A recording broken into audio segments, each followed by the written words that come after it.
ahoana marina. Misy antony eo matoto sa manao fikoanam-pirenena i Rajoelina. Ahina mafy ny fifehezan'ny mpitondra ny fifandraisana ara-diplomatika amin'ireo firenena any ivelany. Ekena fa tany maleo teny i Madagasikara, saingy mbola 5,700 ny vola miasa eto amintsika dia avy any ivelany avokoa. Mba tsy ilazana ny hoe 100% mihitsy izany ankehitriny. Mafy atoka ny mpitondra ary manao itsin-dalana amin'ny fitantanana ity firenena ity. Sarotra aminy aiky fa diso, fady aminy anitsy famindra, fa ny azy ihany no marina. Mihaja diplomatika, mifono zavatra maro ny fanambarany vondrona Europeana faranteo. Raha fehezina amin'ny fomba sotra dia ny hoe tsy mbola amatsy vola ny fifidianana mihitsy izy ireo, fa mitaky ny fikoanam-pirenena andraisany rehetra anjara. Filazana faharoa nataon'ity vondrona mpamatsy vola any Madagasikara ity izany sy Rajaivina. Tamin'ny dian'izy ireo teto Madagasikara ny 17 ny volana Mey taona 2024 ity. Izany hoe vao volana vitsy lasa izay. Ity no fanadiadiana momba io dian'ny vondrona Europeana sy ny fitakiany rosoana amin'ny fikoanan-doha voalohany io, araka ny efa nambarateo izay. Délégationna maro tariny vondrona Europeana no tonga eto Madagasikara amin'izao fotoana izao. Anaramaso ny fanarany ireo toromarika napetraka mikasika ny fikirakirana fifidianana filoham-pirenena ny 7 Novambra hatramin'ny 9 Desambra 2024. Maharitra iray volana ny dian'izy ireo ka ifarana ny 20 Mey avy izao.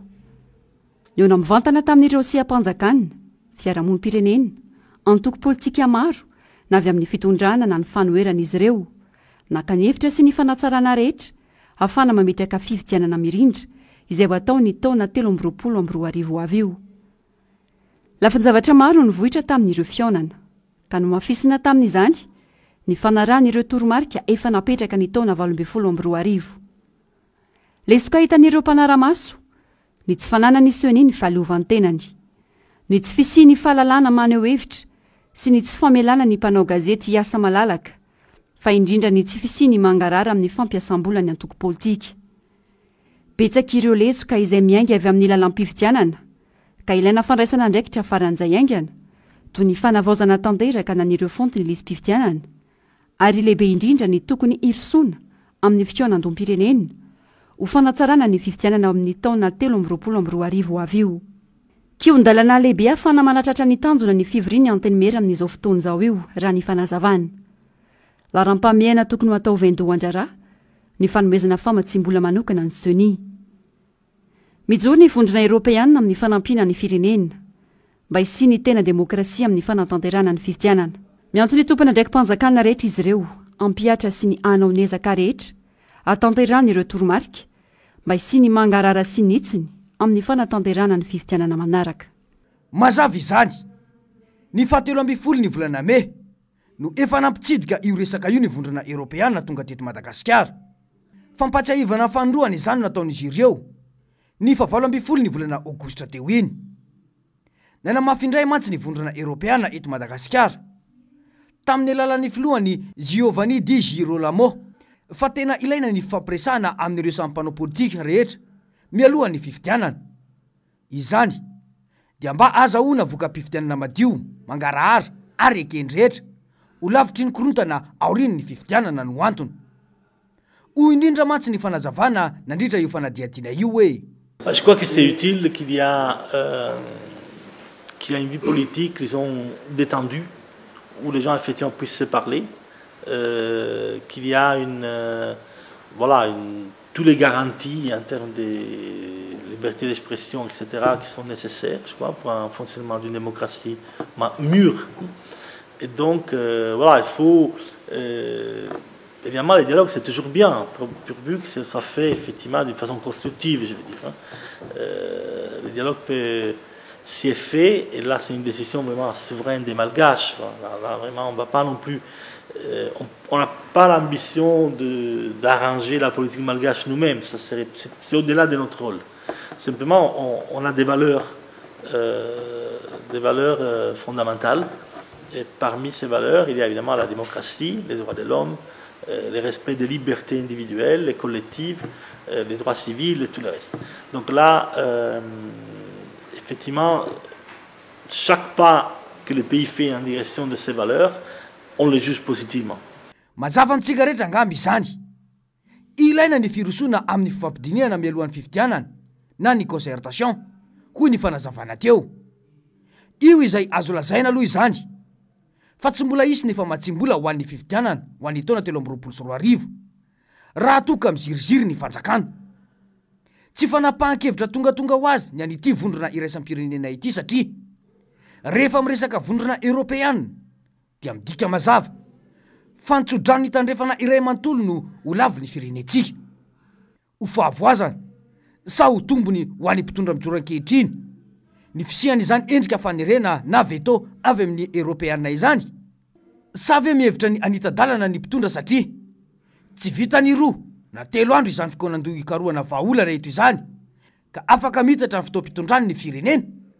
Na de efa indroa na azo io teny avy amin'ny mpamatsy vola sy ny mpiara-miombonantoka io mantsy ny fitondrana dia atao tsy taitra mihitsy amin'ny fanatanterana ity fokoanandoha ity.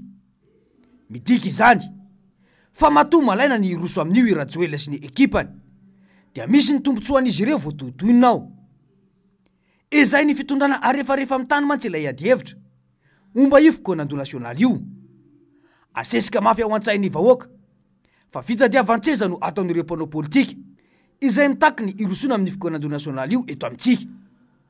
Midika koa ve izany fa miady seza amin'ny Rajoelina sy ny namany ny vondrona Europeana ankehitriny raha mitaky ny irosona amin'io. Sa ve efa mipetrapetraka ny alabato amin'ny fifidianana ho avy ka matahotra sao voakorontana ny laminy rehefa irosona ny fokoanandoha araka ny efa nambara ny vondrona Europeana io. Ny filoha Marc Ravalomanana izay efa nanao antsoavy momba izany nandritra ny diany tany Tomasina tamin'ny fameloma maso ny Antokotima tany an-toerana ny faraika amin'ny 30 ny volana Oktobra taona 2024. Saingy toa tsy miraika mihitsy ny fitondrana. Hoy indrindra mantsy ny filoha Marc Ravalomanana tamin'izany hoe ny olona rehetra mahafantatra, mahalala ary mahay ny hoe tsy mandeha araka izay tokony heverana azy ny CENI na ny hoe commission électorale nationale dia nijanona treo fa tsy eo le hoe i ny atao hoe i dia l'indépendant. Commission électorale nationale indépendante dia davitsika tena indépendant fa tsy miankina amin'ny fitondrana, tsy miankina amin'ny nizanizy fa tena manana ny indépendance izy maleo tena afaka manapaka tsara zay fanapahan-kevitra hoe zao ny fandehan'ity. Noho izany zany tokony hisy olo tena iraisany rehetra zay mahatonga angataka hoe sy miantso ireo olom-pirenena rehetra ny firaisamonim-pirenena any ray aman-dreny am-panany FFKM sy ireo fivondronana maro mpanao politika rehetra mba hikondoha dia miara-mandinika zao mamety an'ity fifidianana ity, zao mety an'ity CENI ity le commission oza électorale nationale ou indépendant. Mazava izany mitohy hatramin'izao io fitakiana irosona amin'ny fokoanandoha nasionaly io.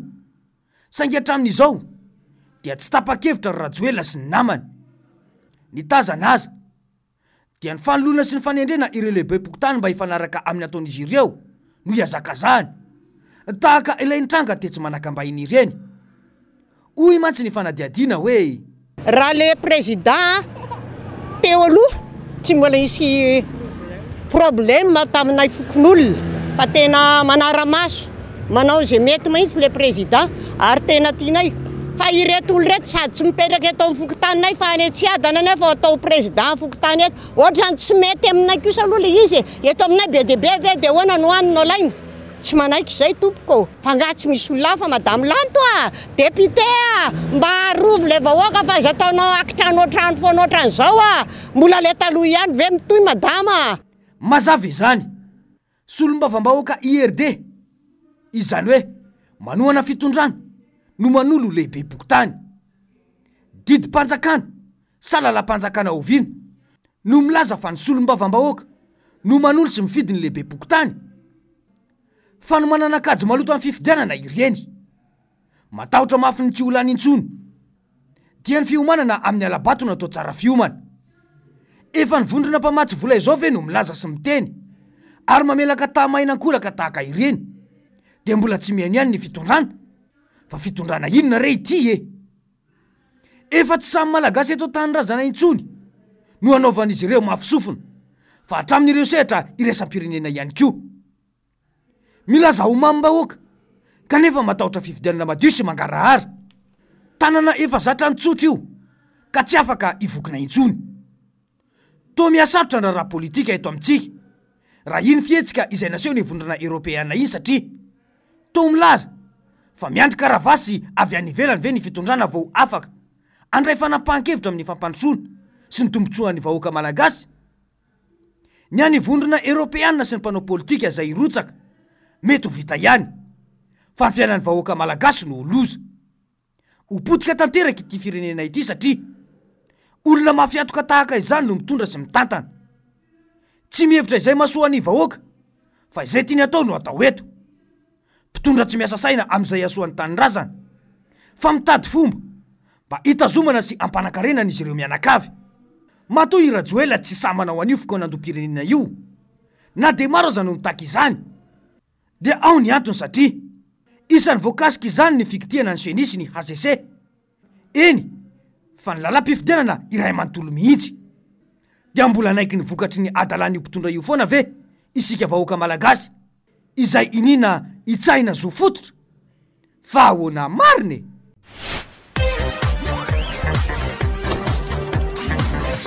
ahoana mariny